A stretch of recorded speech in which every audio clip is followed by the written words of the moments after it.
El día de hoy estamos empezando un tema que se llama pensando o actuando. Y me fui yo a tomar algo que si nosotros lo pensamos, si nosotros lo manejamos, si nosotros en un momento dado lo metemos en nuestra mente, es algo que muchas veces no lo trabajamos y a veces no lo tenemos en cuenta. Juan capítulo 4, versículo 1 al 11 va a ser el tema sobre el cual me voy a basar, pero vamos a caminar por algunos otros textos, pero vamos a tener de referencia Juan 4, 1, 11 y en algunos momentos vamos a mirar Génesis. Por regla general, el problema nuestro no es la ignorancia en cuanto a lo que es recto o bueno. ¿Quién de nosotros no sabe qué es bueno o qué es malo? El problema es que siempre nos escudamos en que la carne es débil y hacemos lo malo sabiendo que es malo. Siempre nosotros somos conscientes de lo que estamos haciendo. Hay siempre una manera de resistir y de vencer, aunque tenemos la excusa de que la carne es débil. Por la tentación de Cristo podemos aprender algo de las maniobras del enemigo y lo que se precisa para vencer. Y lo primero que tenemos que mirar es que debemos saber el significado de tentación. Y la palabra tentar tiene un doble significado. Tentar es incitar al mal, es seducir. Hay algo en cada uno de nosotros que nos hace ceder ante ese mal. Ese no era el caso de Jesús. Pero nosotros sí somos débiles. El mal nos seduce, nos tienta, nos incita y nosotros caemos. Pero el segundo significado dice probar. Pero si nosotros vemos en Santiago 1:13 dice que Dios no tienta a los seres humanos con el mal, sino que cada uno es tentado por su propia concupiscencia. O sea que somos nosotros los que buscamos la tentación. Pero eso no quiere decir que el probar, Dios probó la fe de Abraham. Y cuando nosotros nos vamos a la palabra encontramos que la tentación de Jesús fue mucho mayor que cualquiera de lo que tú y yo hayamos jamás enfrentado. Cada diamante genuino es probado para mostrar que no es falso. De una manera similar, el Señor Jesús fue probado para demostrar que Él era exactamente quien afirmaba.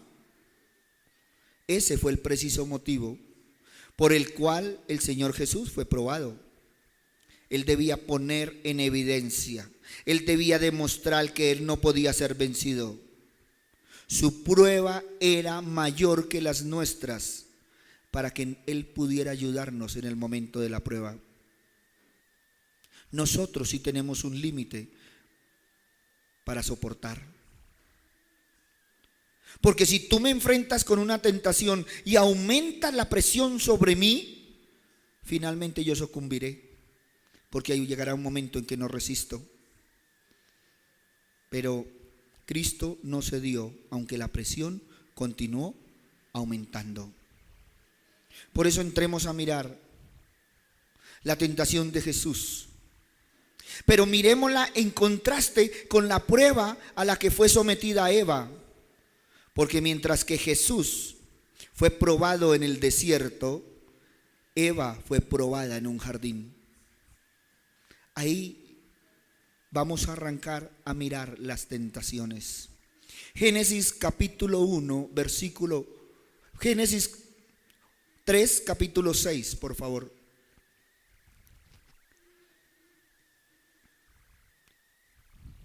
Y vio la mujer que el árbol era bueno para comer y que era agradable a los ojos y el árbol codiciable para alcanzar la sabiduría, y tomó de su fruto y comió. Dios también, mira, listo.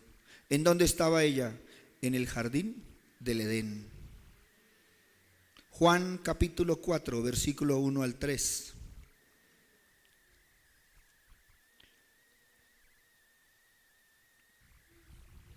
Cuando pues el Señor entendió que los fariseos habían oído decir: Jesús hace y bautiza más discípulos que Juan, aunque Jesús no bautizaba sino discípulos, salió de Judea y se fue otra vez a Galilea.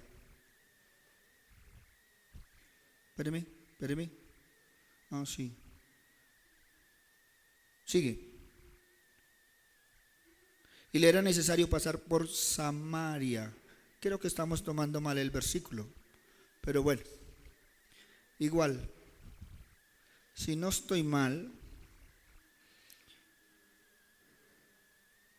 porque es la tentación de Cristo. Y lo primero que vemos en la tentación, volvamos a Génesis 3:6 y ya miramos el versículo de Juan.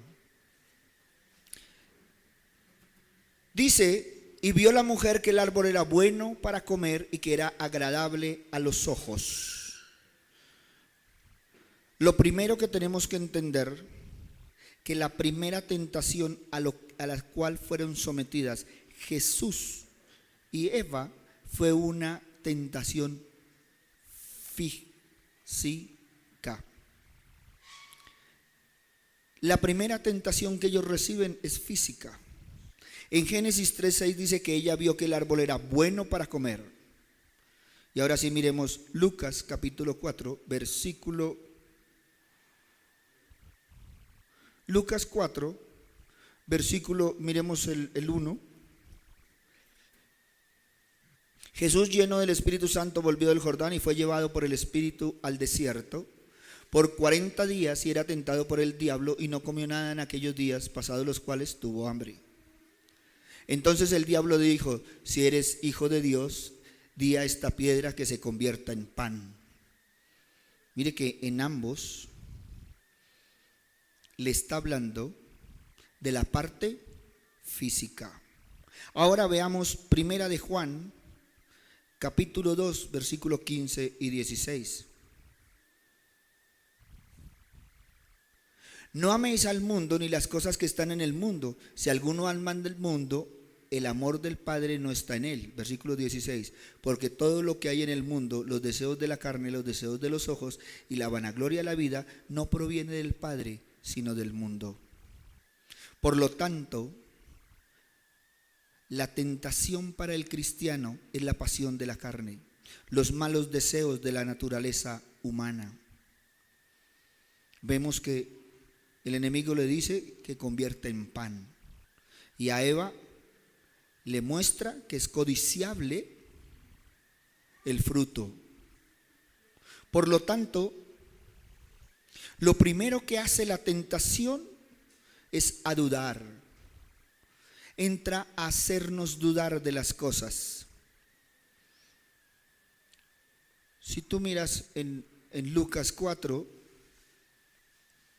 lo primero que le dice es: si eres el Hijo de Dios. Ahora, como es tentado Jesús, también somos tentados. Es lo primero que quiere implantar en nuestra mente, la duda. Era el único en el mundo.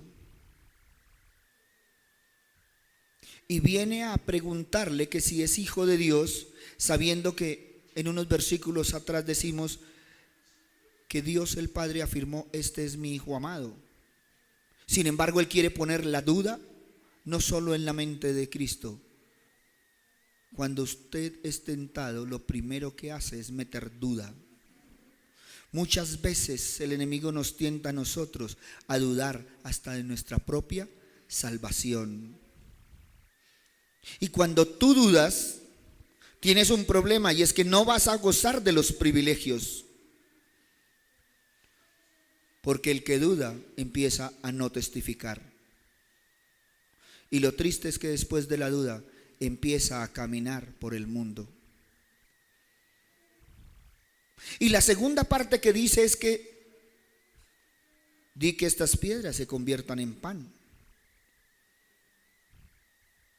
¿Y qué está haciendo el enemigo con Jesús? Tú dices que eres el Hijo de Dios y estás muriendo de hambre. Si eres a la verdad el Hijo de Dios, tienes el poder de convertir en pan. Así todo el mundo va a saber que es el Hijo de Dios. Si Jesús hubiera cedido a la tentación, hubiera hecho milagros para satisfacer no solo los caprichos del enemigo, sino los caprichos de la gente. Pero no lo hizo, nunca lo hizo. Todos los milagros fueron por su propia creación. Por eso, cuando nosotros somos tentados, siempre somos retados a hacer cosas. Cuando uno está patinando en el Señor, es tentado a hacer cosas. Primero está dudando del Señor y segundo se siente capaz de muchas cosas. Por eso Él siempre usa la misma tentación con nosotros, el de satisfacer los deseos carnales y las necesidades de una forma ilegítima. Ahora, si tú eres el Hijo de Dios, ¿por qué tienes necesidades? Miren, hay un montón de cristianos que por eso es que han caído en la tentación. Dios no siempre contesta nuestras oraciones de la misma manera. A veces nosotros lo que ponemos en las manos de Dios es una necesidad que muchas veces ni siquiera es real. Y si no, miren las propagandas, miren la publicidad. Ustedes que son diseñadores saben cómo manejan la publicidad. Es creando necesidades. Les dan un cupo en la tarjeta de crédito y hay que llenarla porque tenemos necesidad y un televisor más grande. Y uno dice, pero si tiene uno, ¿para qué quiere uno? No, es que eso no se ve igual. Y empieza a crearse las necesidades. Por eso empecemos a mirar si la necesidad que tú tienes es en realidad necesidad o no lo es. Y acuérdate, no solo de pan vivirá el hombre. Dios nos da gozo y paz a pesar de todas las cosas. Ahora, miremos la segunda tentación, porque si la primera fue física, entremos a mirar que la segunda tentación es espiritual. Lucas capítulo 4, versículos 5 y 6.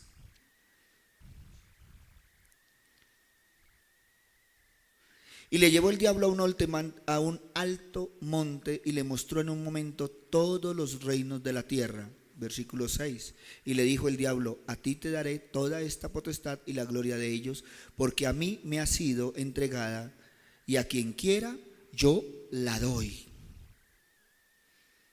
Aquí ya está hablando de la parte espiritual. Y está refiriéndose al Salmo 91, versículo 11 y 12. Todo fue bíblico. Pues a sus ángeles mandará cerca de ti que te guarden en todos sus caminos. 12. En las manos te llevarán para que tu pie no tropiece en piedra. Esa es la segunda parte de la tentación. Pero veamos Génesis 3:6.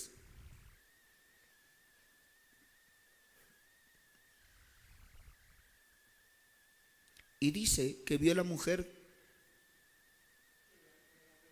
que el árbol era bueno y que era agradable a sus ojos, y el árbol codiciable para alcanzar sabiduría. Y tomó el fruto y comió. Era deseable para alcanzar sabiduría. Se está yendo por la parte espiritual. Primera de Juan capítulo 2, versículo 16.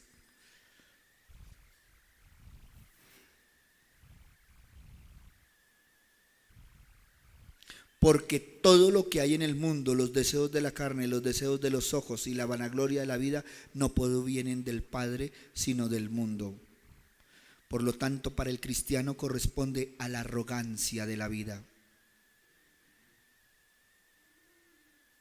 Y la segunda tentación fue espiritual, porque lo que buscaba era que hiciera algo espectacular.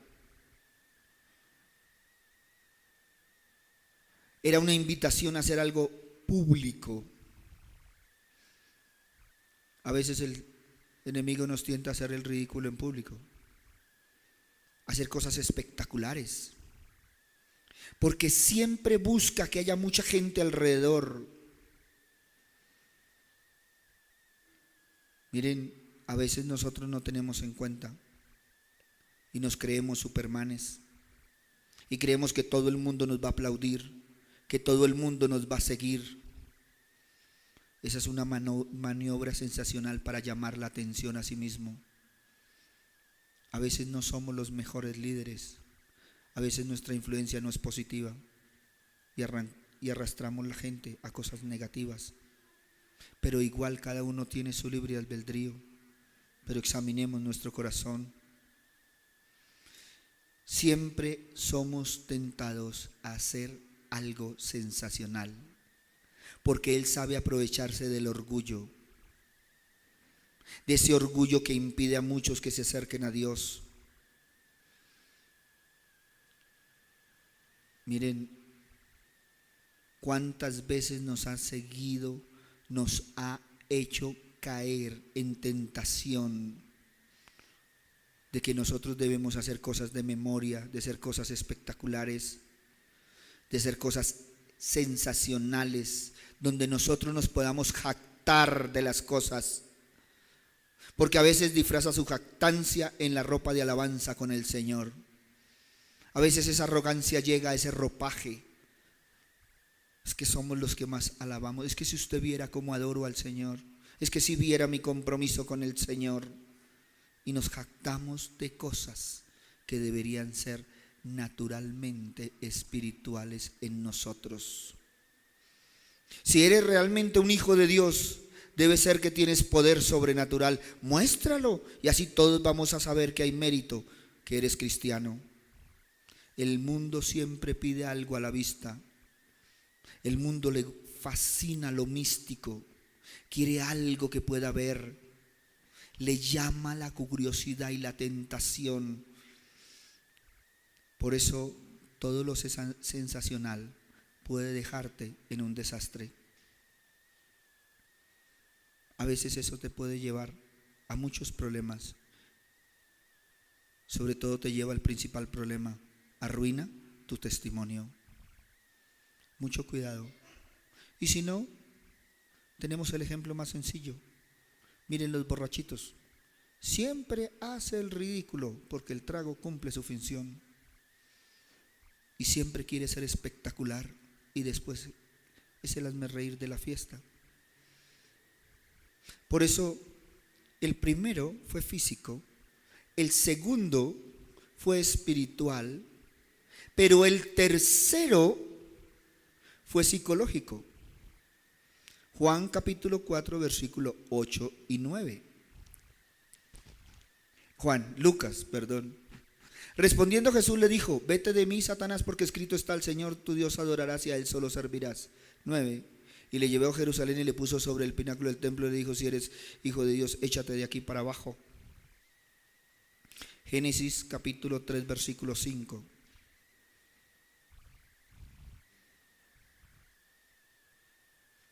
Sino que sabe Dios que el día que comáis de él serán abiertos vuestros ojos y seréis como Dios, sabiendo el bien y el mal. Le maneja la parte psicológica, porque es llevada la persona a que tenga una tentación a la infidelidad. Nos lleva a ser infieles. Él quería que Dios fuera infiel. Él quería que Dios fuera traicionado por su hijo. Pero se le olvidaba que a veces el enemigo no tiene ese poder. Y si no, miremos Job capítulo 2, versículos 4 y 5.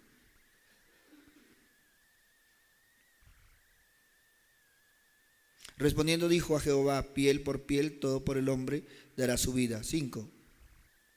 Pero extiende ahora tu mano y toca su hueso y su carne, y verás si no blasfema contra ti en tu misma presencia. ¿Qué estamos viendo ahí? Que el enemigo estaba hablando con Dios para que permitiera que tocara a Job. Por lo tanto, él no tiene autoridad. Solo hay dos formas de darle autoridad: o tú le das autoridad o Dios le da autoridad. Por lo tanto, cuando tú eres tentado psicológicamente es porque tú has abierto las puertas. Espiritualmente es porque tú has abierto las puertas. Físicamente es porque tú abres puertas. Por lo tanto, segunda de Corintios capítulo 4, versículo 4. A nosotros se nos olvida este versículo, en los cuales el Dios de este siglo cegó el entendimiento de los incrédulos para que no les resplandezca la luz del evangelio de la gloria de Cristo, el cual es la imagen de Dios. Siempre que tú eres tentado, lo primero que se te apaga es la luz. Cuando tú cedes a la tentación, estás apagando la luz del Señor. Cuando tú cedes a la tentación, automáticamente estás en manos del Dios de este siglo. Y a nosotros se nos olvida esa parte. Juan capítulo 12, versículo 31.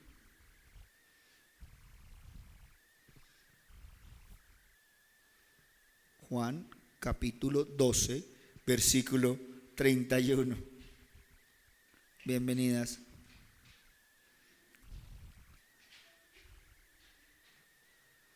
Dice: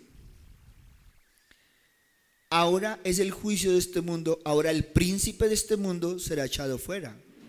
Estamos hablando del Dios de este siglo y del príncipe de este mundo. A veces se nos olvida quién es el hombrecito que nos está tentando. Como dicen por ahí, ese no es cualquier demonio. Lo que pasa es que nosotros le damos autoridad y queda don demonio. Por eso, mucho cuidado. Porque a veces estamos solos y somos tentados. A veces estamos solos y somos tentados a serles infieles a Dios. Ahora, sobre la infidelidad a Dios, échenle cabeza si alguna vez han sido infieles. El solo hecho de dejar de orar, de saludar al Padre, ya estás siendo infiel. No es obligación, pero hay una actitud de agradecimiento. Por eso, en cada uno de los casos de la tentación, Eva respondió emocionalmente, mientras Cristo respondió con las sagradas escrituras. Yo no sé si esto nos dice algo, pero cuando tú eres tentado en la parte financiera, en la parte de salud, en cualquier área de tu vida, debes aprender a contestar con la palabra del Señor. Y la situación debe ser diferente. Porque entonces dice la palabra del Señor que todo lo que pidieres en mi nombre te será concedido. Pero ¿qué tenemos que tener? Fe. Porque si no tenemos fe, ¿en qué estamos? Y entonces miremos por qué es que muchos tienen problemas al vivir la vida cristiana. Pues claramente es porque ignoramos la palabra de Dios. Jesús siempre respondió al acoso citando la palabra de Dios. Le respondió a los fariseos, le respondió al demonio, le respondió al César, a todos les respondió, siempre citando la palabra de Dios. Por lo tanto, yo estoy convencido que la palabra de Dios tiene una respuesta para tu problema concreto. Por este motivo nosotros deberíamos conocer este libro. Lucas capítulo 4, versículo 13. Ese es uno de los versículos que me gusta, pero me dan miedo. Porque dice, y cuando el diablo hubo acabado toda tentación, se apartó de él por un tiempo. No es que tú te sientas ya libre, que le gané. Porque uno tiene que prepararse todos los días de la vida. Debe prepararse para el día malo. Por eso creo que el enemigo debió regresar al día siguiente y continuó probando a Jesús durante toda su vida. Si ustedes miran los evangelios de ahí en adelante, lo encontraba a todo lado. Una de las cosas que tenemos que saber es que, en primer lugar, Jesús nace como un rey, es presentado como un rey, es bautizado como un rey, pero en último fue probado como un rey.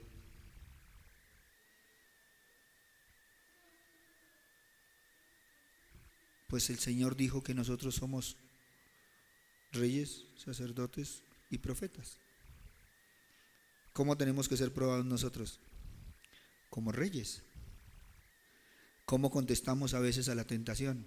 Como mendigos.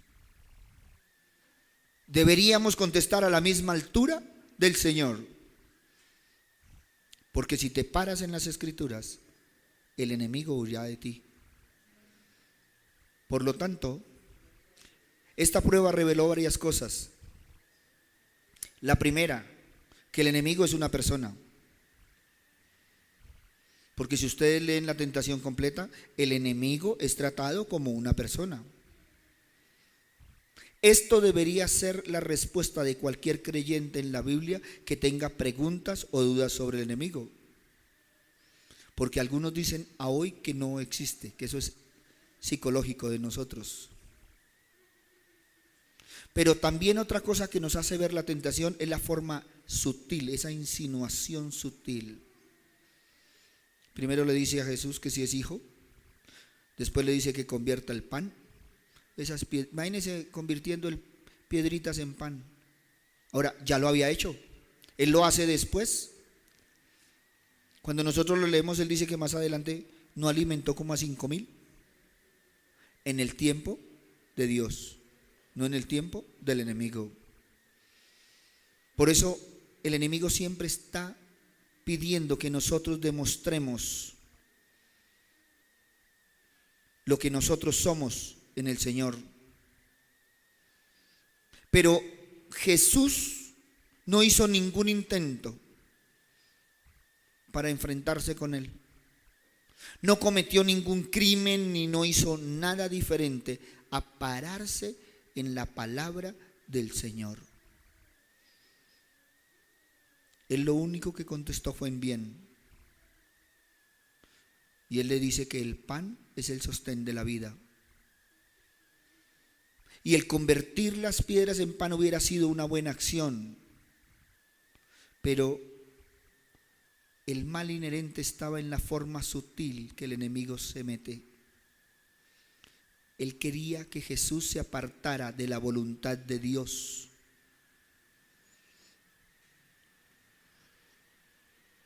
Efesios 6:17. Miremos qué era lo que estaba haciendo Cristo. Cristo no estaba haciendo otra cosa que tomando la espada del Espíritu, que es la palabra de Dios, para hacerle frente al enemigo de Dios y del ser humano. En cada caso su respuesta fue la frase: escrito está. ¿Cómo sería de diferente que nosotros como cristianos estuviéramos dispuestos a utilizar la espada del Espíritu? Muchas situaciones tuyas y mías cambiarían. Es nuestra arma en los tiempos en que vivimos y es un arma efectiva. En la segunda tentación, él pretende que Jesús se convierta en un líder, en ese líder religioso. Al hacer el milagro espectacular, todos los presentes le darían sus credenciales y estarían dispuestas a seguirlo. Así, él hubiera evitado que Cristo hubiera ido a la cruz. Miren, No evites ir a la cruz, es necesario. No evites estar allí arrepintiéndote, porque es necesario pasar por la cruz. Debemos aprender a romper nuestros esquemas para poder ir a la cruz, a dejar todo en Cristo. Así hasta las tentaciones pasarían. Y en la tercera también el enemigo cita las Escrituras. Pues Él dará órdenes a sus ángeles acerca de ti, en sus manos te llevará para que tu pie no tropiece en piedra. Él hace incorrectamente. Dejó fuera de la frase más importante del pasaje del Salmo 91, para que te guarden en todos tus caminos. Él estaba intentando conseguir que el Señor Jesús no hiciese caso de los caminos y propósitos de Dios. ¿Qué quiere el enemigo contigo? Que no haga caso de los caminos y propósitos de Dios. Hay que destacar que no siempre será la voluntad de Dios llevar a cabo un hecho milagroso. Que a veces los milagros no están ni en tu vida ni en mi vida. Dios es soberano y nosotros somos sus criaturas. Debemos ser sumisos a su voluntad, aunque no sea esa voluntad agradable a nosotros, porque a veces nosotros nos vamos a Dios a pedirle caprichos y Dios no está para satisfacer caprichos. Por eso, miren, Salomón dijo que todo tiene su tiempo y todo lo que se quiere debajo del sol tiene su hora. Jesús ahí en la tentación sabía que un día iba a reinar sobre todo el mundo y no únicamente sobre pequeños reinos que el enemigo le ofreciera. Por eso a nosotros a veces se nos olvida lo que dice Apocalipsis 11:15.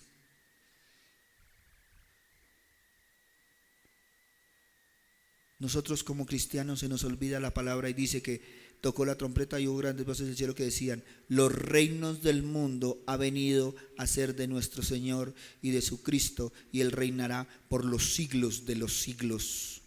Si Él es el dueño de los reinos, ¿a quién tenemos que acudir? A Cristo.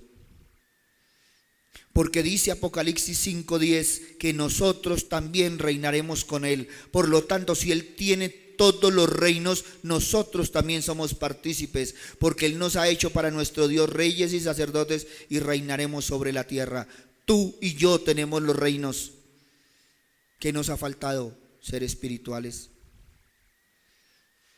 Jesús sabía que algún día toda rodilla se iba a hincar en adoración genuina, porque Filipenses dice que toda rodilla se doblará. Tú no puedes comer y plantar la semilla, o te la comes o la plantas. La vida consiste en periodos de espera en el Señor. No te afanes, aprende a vivir los tiempos del Señor. El problema es que la mayoría de cristianos no se conforman con lo que tienen, y el Señor no nos manda a ser conformistas, nos manda a ir alcanzando las cosas en Él. Por lo tanto, vayamos a Él, sigamos los caminos que Él tiene. A veces no queremos esperar hasta ganar suficiente plata para comprar cosas, sino que deseamos que sean rápidas. Hoy los jóvenes, muchos están robando porque necesitan las cosas. Qué triste. Otros están juntando porque se les dio el afán de casarse y los está dejando el tren. No esperan el Transmilenio. Qué cosita, oiga. Hoy la gente está comprando mucho a crédito. Proverbios 24:27. Y entonces los están llenando de tarjetas para que su crédito crezca y crezca y crezca. Prepara tus labores fuera y disponlas en tus campos y después edificarás tu casa. Primero hay que preparar Después hay que disponer para después edificar. Miren, es tiempo de estudiar también. El conocimiento es necesario. El conocimiento en Dios y el conocimiento en la vida. Hay que estudiar. Hay que hacer algo en el Señor. Hebreos capítulo 4, versículo 15.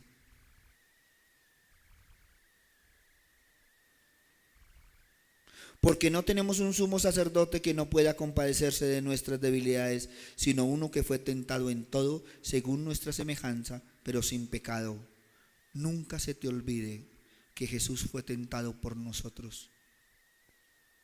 Porque si Él no hubiera sido tentado y no hubiera aguantado, no nos hubiera podido entender en la tentación.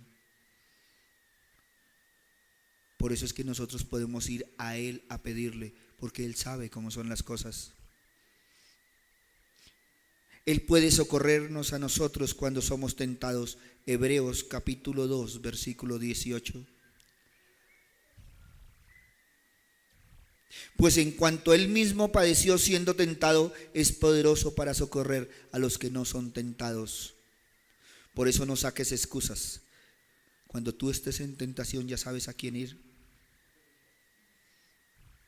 Pero nunca olvides lo que dice Santiago 1:12.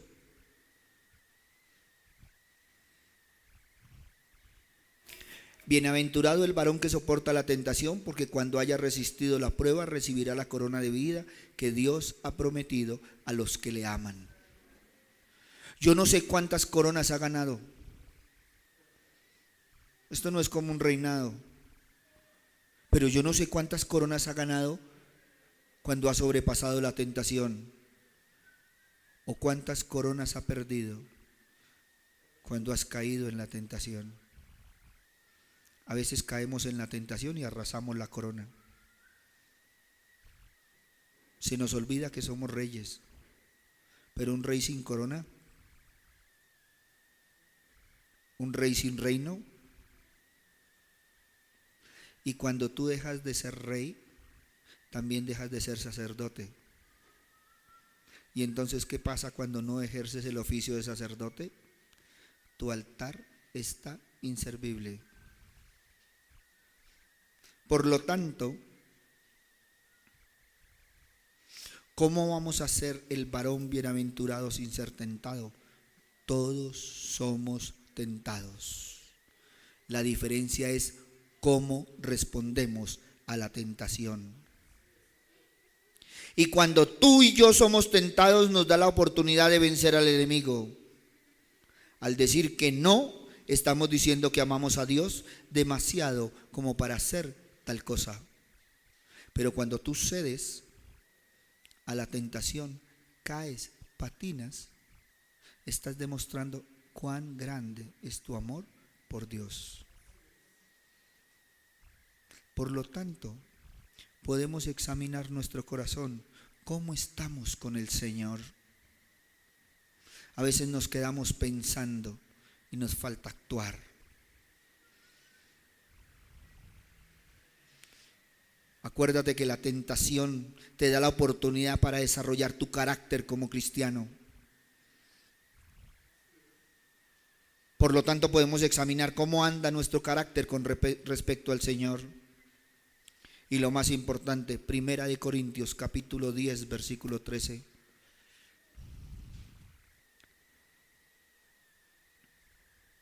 No os ha sobrevenido ninguna tentación que no sea humana, pero fiel es Dios, que no os dejará ser tentados más de lo que podéis resistir, sino que te dará también juntamente con la tentación la salida para que podáis soportar.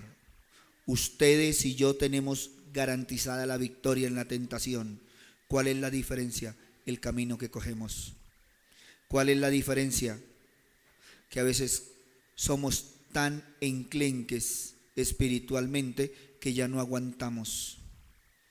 A veces somos tan débiles espiritualmente que sentimos una carga tan pesada, cuando dice que no somos tentados más allá